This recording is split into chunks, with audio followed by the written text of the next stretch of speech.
Hello everyone, welcome back to the channel. If you're new here, my name is Ben and I'm a photographer and videographer based in North Wales. Being in North Wales, we've been in lockdown again for the last 2 weeks.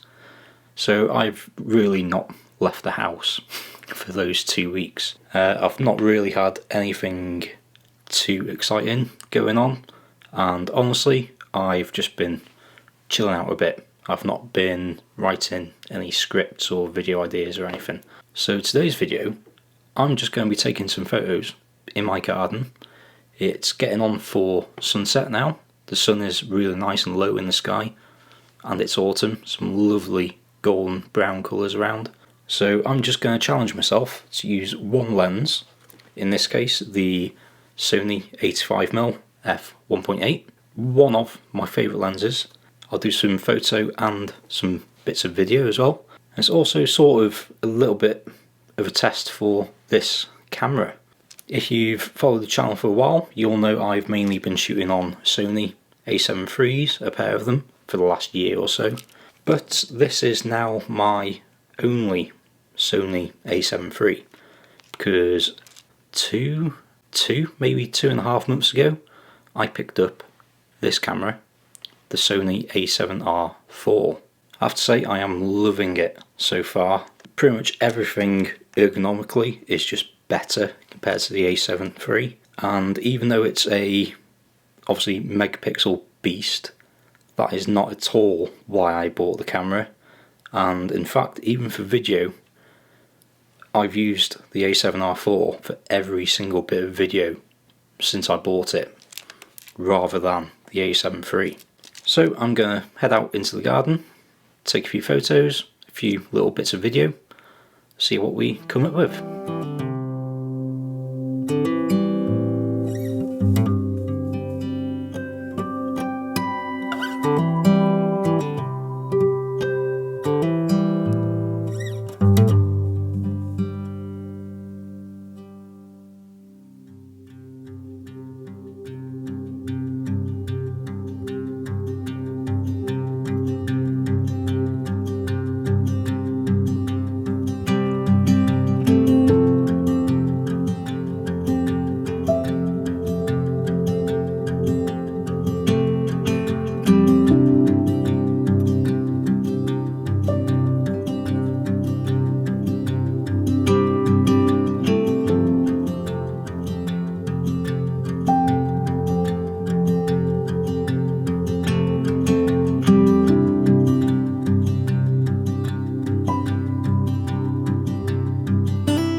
I'm an idiot. Last week I got an email from eBay saying I had £1 max selling fees, which is, yeah, ideal. So I took a load of photos of products, threw them on eBay. When I'm doing that, I shoot in JPEG. Small JPEG. And obviously I forgot to switch the camera back to shooting in RAW. So all those images you just saw are small JPEGs straight out of the a7R4. I just did a very quick edit using Chris Turner's presets. I'll leave a link to his channel as well as the presets down below. And honestly, it took me quite some time to realise that they were JPEGs, because I could push them around quite a lot in Lightroom. It was only when I tried zooming in, and I'm used to 100% being a real zoom into an image, but it was just a slight adjustment. So that's when I noticed they were JPEGs. But still, it's not like I was shooting a wedding or anything important, so there we are. I did also kind of miss the sunset, even though it's just right outside that door there. I don't know what happened, I completely misjudged just how quickly the sun was dropping. So obviously while I was shooting the start of this video, it had practically disappeared. So that first shot, looking at the window with the reflection in it, that was as soon as I stopped recording, went out the door, clicked that shot, and that was more or less the last I saw of the sun. Either way, I'm fairly happy with a few of those images. I need to do this more often, really, to be honest with you. I think, how many? 4, 5, 6. I've got 6 lenses now for Sony. So what I think I might do one week is challenge myself to use just one lens per day for 6 of the 7 days of a week, and yeah, see what I come up with doing that. In fact, I could do 7. I've got 6 Sony lenses, plus I've got the Fujifilm with a fixed 35mm focal length, which I do not have for the Sony. So yeah, maybe I should do that. A different lens every day of the week. We'll see. So a few pointers on the a7R4.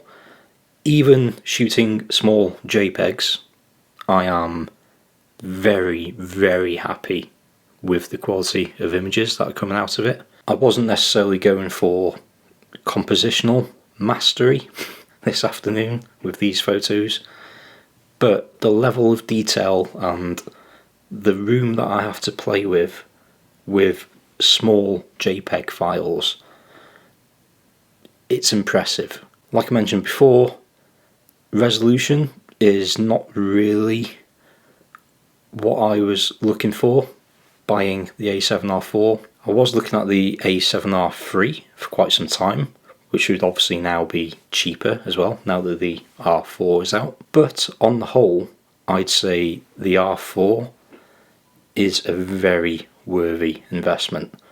In terms of not only the ergonomics, it feels great in the hand, all the buttons and everything feels so much better. Obviously this is compared to a a7 III, but obviously with the a7S III now being released as well, it's boding very well for the a7 IV, which I'm assuming will be their next full frame camera release. As I also mentioned, I've used the a7R4 for every single bit of video since I've had the camera, choosing it every time over the a7 III, mainly because the focus is outstanding.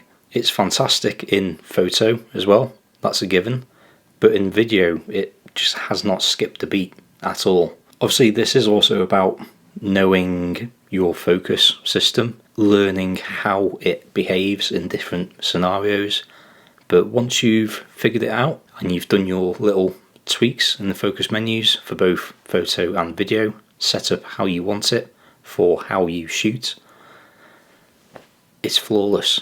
I cannot fault it at all. One thing I do have to say about resolution, it is very handy because I love shooting in Super 35 mode, mostly for video. I've done that the whole time on the a7 III as well. On all my Sony cameras that I've had the C2 custom button set up for Super 35 mode. On the a7 III, I would only ever use it for video rather than photos, but on the a7R4, I do have that ability to crop in quite substantially compared to the a7 III. But also in video, when I go into Super 35 mode on the a7R4, it is a much sharper image than on the a7 III.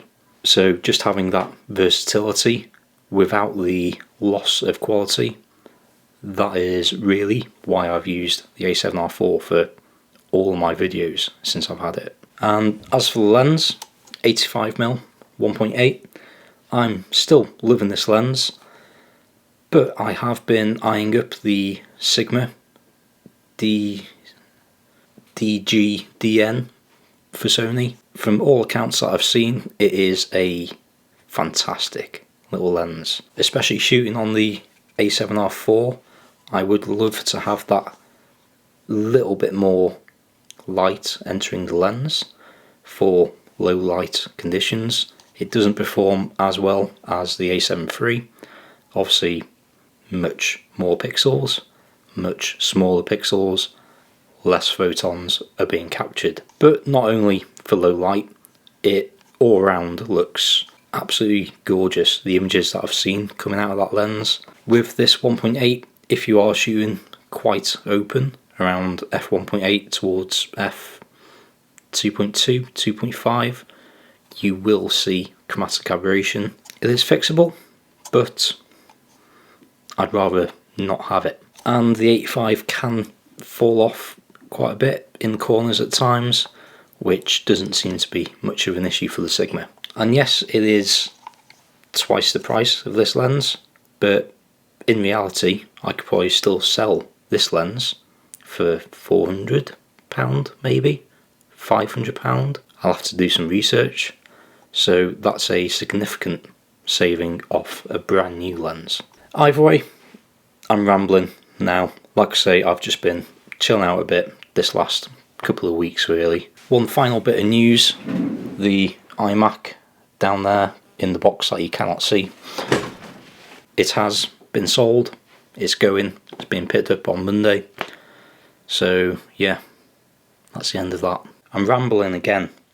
Right, thank you very much for watching everyone. If you enjoyed it, please do give it a like, hit subscribe if you want to see more.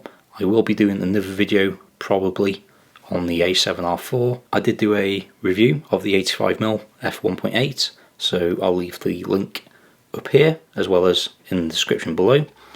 Do be sure to hit subscribe if you want to see more videos like this, and if you've got any questions about this lens, this camera, anything at all that I do be sure to leave a comment and I'll be sure to get back to you. Otherwise, thank you very much for watching, be good, stay safe, and I'll see you in the next video.